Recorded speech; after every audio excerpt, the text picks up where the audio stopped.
Hello students, bio study channel में स्वागत है आपका। आज हम प्लाज्मोडियम वाइवैक्स की लाइफ साइकिल को स्टडी करेंगे इस वीडियो में। प्लाज्मोडियम वाइवैक्स मलेरिया परजीवी होता है। यह मादा एनाफिलीज मच्छर और मनुष्य में अपना जीवन चक्र पूरा करता है। मलेरिया जो शीत लग करके ज्वर चढ़ता है, मलेरिया के लक्षण प्रकट करते हैं। मलेरिया में प्लाज्मोडियम वाइवैक्स किस तरह से अपना जीवन चक्र पूरा करता है मनुष्य और मादा एनाफिलीज मच्छर में, ये इस वीडियो में आज आप देखने वाले हो। तो बेटा तैयार हो जाइए। मादा एनाफिलीज मच्छर जैसे ही मनुष्य को काटता है, ये संक्रमण अवस्था होती है और संक्रमण अवस्था में जैसे ही मादा एनाफिलीज मच्छर मनुष्य को काटता है,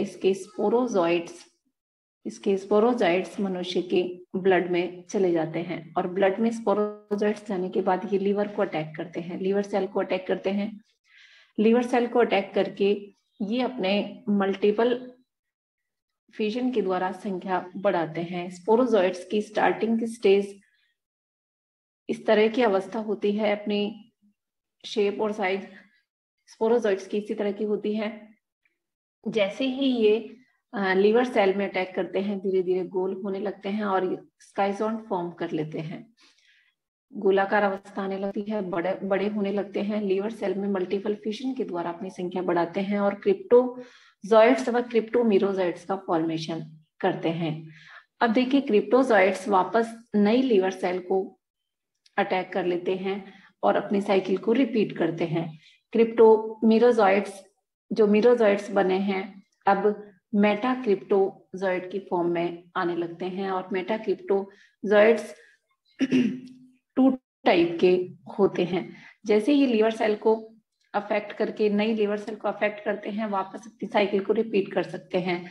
मेटाक्रिप्टोमीरोजोइड्स 2 टाइप के होते हैं, मैक्रोक्रिप्टोमीरोजोइड्स और माइक्रोक्रिप्टोमीरोजोइड्स। मैक्रोक्रिप्टोमीरोजोइड्स साइज में बड़े होते हैं और वापस नई लीवर सेल को अटैक करके साइकिल रिपीट कर सकते हैं। माइक्रोक्रिप्टोमीरोजोइड्स बेटा आरबीसी को अटैक करते हैं। ये आरबीसी को अटैक करते हैं और आरबीसी में जैसे ही इनकी एंट्री होती है, इनकी अवस्था कहलाती है ट्रोफोजोइट। इनकी अवस्था कहलाती है ट्रोफोजोइट।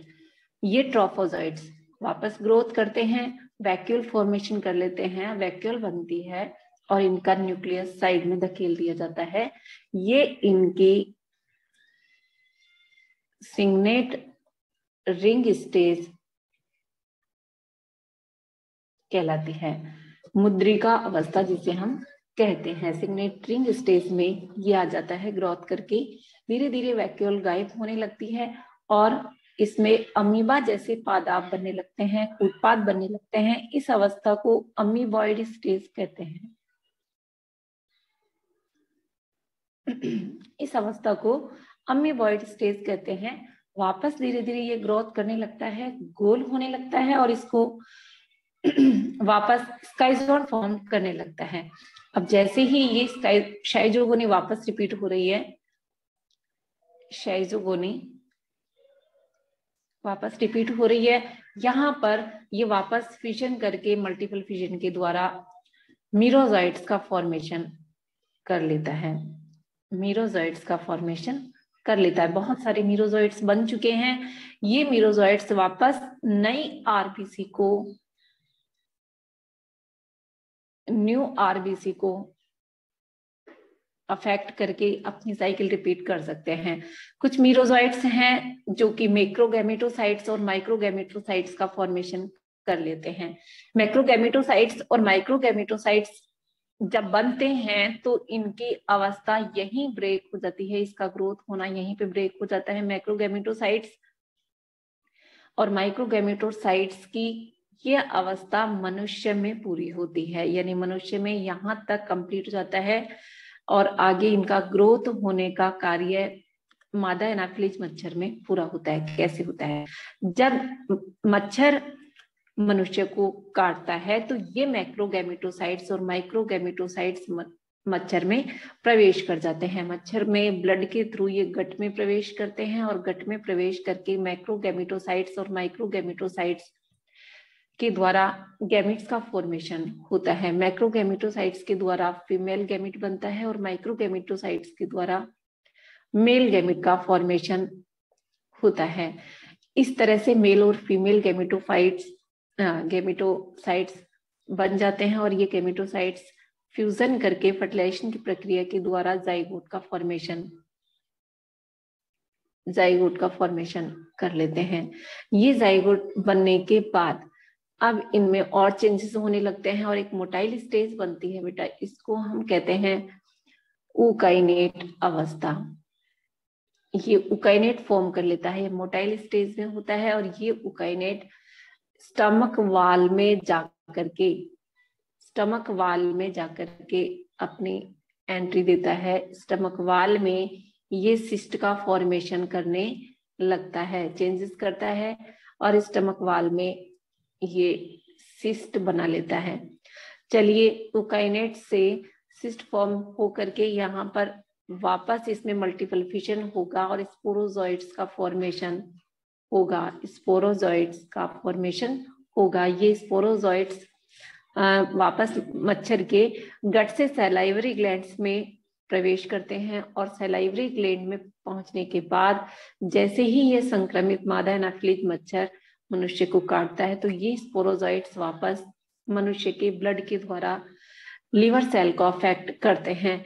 इस तरह से लैंगिक चक्र जो है, लैंगिक अवस्थाएं मादा एनाफिलीज मच्छर में पूरी होती है और अलैंगिक चक्र मनुष्य में पूरा होता है। इसमें वापस मैं इसको समराइज कर रही हूँ बेटा, ध्यान रखिएगा। मादा एनाफिलीज मच्छर जैसे ही मनुष्य को काटता है, स्पोरोजॉइट्स मनुष्य में प्रवेश कर जाते हैं, ब्लड के थ्रू लीवर सेल को अफेक्ट करते हैं। लीवर सेल से स्पोरोजॉइट्स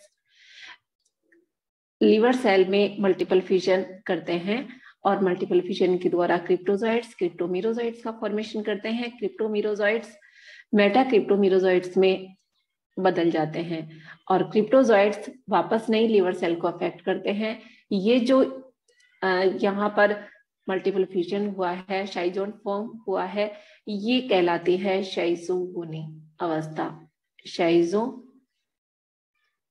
शाइजोगोनी अवस्था और शाइजोगोनी होती है लीवर में प्री इरिथ्रोसाइटिक साइकिल यहाँ कहते हैं। इस लीवर के अंदर मल्टीपल फिशन के द्वारा क्रिप्टोमीरोजॉइट्स का फॉर्मेशन हुआ, मेटाक्रिप्टोमीरोजॉइट्स में बदल गए और जैसे ही मेटाक्रिप्टोमीरोजॉइट्स वापस आगे टू टाइप के हो जाते हैं, मैक्रो क्रिप्टोमीरोजॉइट्स और माइक्रो क्रिप्टोमीरोजॉइट्स के रूप में चेंज हो जाते हैं।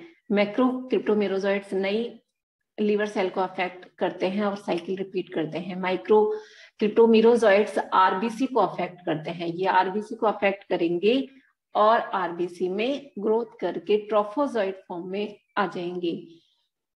ट्रोफोजॉइट से धीरे धीरे ट्रोफोजॉइट में वैक्यूल बनने लगेगी, गोल होकर के बड़ा होने लगता है और सिग्नेटिंग स्टेज में आ जाता है, मुद्रिका अवस्था इसे कहते हैं। यहाँ से फिर ये अमीबॉइड स्टेज में आता है, अमीबॉइड स्टेज से वापस गोल हो जाता है, स्काइजोन फॉर्म होता है और शाइजोगोनी रिपीट करता है, यानी मल्टीपल फिशन के द्वारा मीरोजॉइट्स का फॉर्मेशन करता है। मीरोजॉइट्स मैक्रोगैमेटोसाइट्स और माइक्रोगैमेटोसाइट्स में चेंज होते हैं। मनुष्य में यहाँ पर ये साइकिल ब्रेक होने लगती है। इसके बाद जैसे ही मच्छर मनुष्य को काटता है तो ये मैक्रोगैमेटोसाइट्स और माइक्रोगैमेटोसाइट्स मच्छर के गट में प्रवेश कर जाते हैं और लैंगिक अवस्था की शुरुआत होती है। मेल और फीमेल गैमेटोसाइट्स बन जाते हैं। धीरे धीरे मेल और फीमेल गैमेटोसाइट्स, यहाँ फ्लैजिलेटेड स्टेज भी आती है, जाइगोट फॉर्म कर लेते हैं, यूकाइनेट फॉर्म हो जाता है, यूकाइनेट सिस्ट में बदल जाता है, वापस से स्पोरोगोनी होती है और स्पोरोजॉइट्स का फॉर्मेशन होने लगता है। इस तरह से सैलाइवरी ग्लैंड में ये स्पोरोजॉइट्स पहुंच जाते हैं और ये जो वाल रैप्चर हो जाती है तो सैलाइवरी ग्लैंड में पहुंच जाते हैं। सैलाइवरी ग्लैंड से मादा एनाफिलीज मच्छर जैसे ही मनुष्य को काटता है, स्पोरोजॉइट्स वापस अपनी साइकिल रिपीट करते हैं। इस कंडीशन में लीवर सेल से और जो आरबीसी में जो अफेक्ट किया है और जो अलैंगिक अवस्था आई है मनुष्य में, इनमें आरबीसी में जैसे ही वाल रैप्चर करते हैं, यानी मीरोजॉइट्स बन गई, वाल रैप्चर हुई, तो यहाँ पर मलेरिया के लक्षण प्रकट होने लगते हैं बेटा। शीत चढ़ना और ज्वर आना, ये मलेरिया के लक्षण होते हैं, जो कि यहाँ पर हीमोजॉइन नामक रासायनिक पदार्थ के बन जाने की वजह से होते हैं। और ये आरबीसी की वाल रैप्चर करके मैक्रोगैमेटोसाइट्स और माइक्रोगैमेटोसाइट्स वापस साइकिल को रिपीट करते हैं, आगे लैंगिक चक्र में प्रवेश करते हैं। इस तरह से प्लाज्मोडियम वाइवैक्स की लाइफ साइकिल आपने 2 परपोषियों में कंप्लीट होते आज स्टडी की, मादा एनाफिलिस मच्छर में और मनुष्य में। उम्मीद करती हूँ कि आपके समझ में आया होगा। Okay guys, thanks for watching.